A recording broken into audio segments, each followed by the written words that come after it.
Cette ligne rouge représente l'évolution de la quantité de banquise sur la planète en 2016.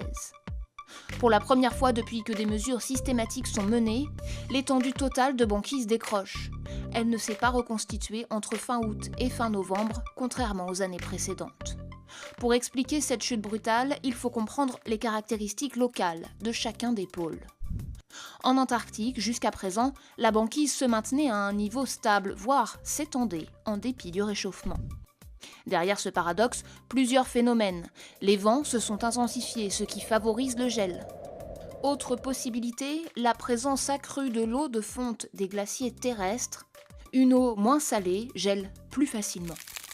Enfin, même si elles augmentent globalement sur Terre, en Antarctique, les températures restent encore très fréquemment en dessous de 0 degré.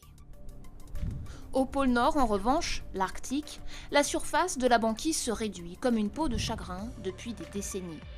Pour leurs observations, les scientifiques se réfèrent à son étendue à la fin de l'été, l'étendue estivale. Au cours des 30 dernières années, l'étendue estivale de glace de mer s'est réduite de 50%, soit plus de 3 millions de kilomètres carrés. Cette animation de la NASA est sans équivoque.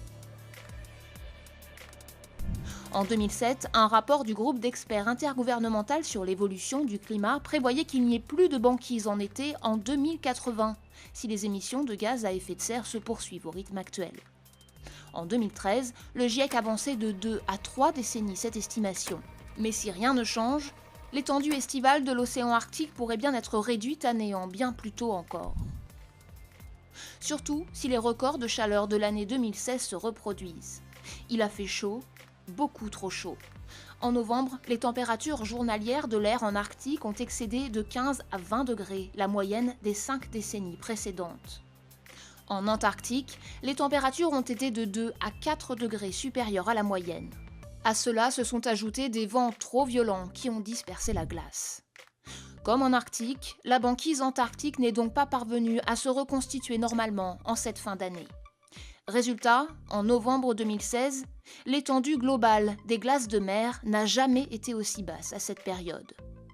Un cercle vicieux pour le climat, car la banquise reflète les rayons du soleil et joue ainsi un rôle d'isolant entre l'océan et l'atmosphère pour préserver un air froid qui lui-même permet à la banquise de se reconstituer.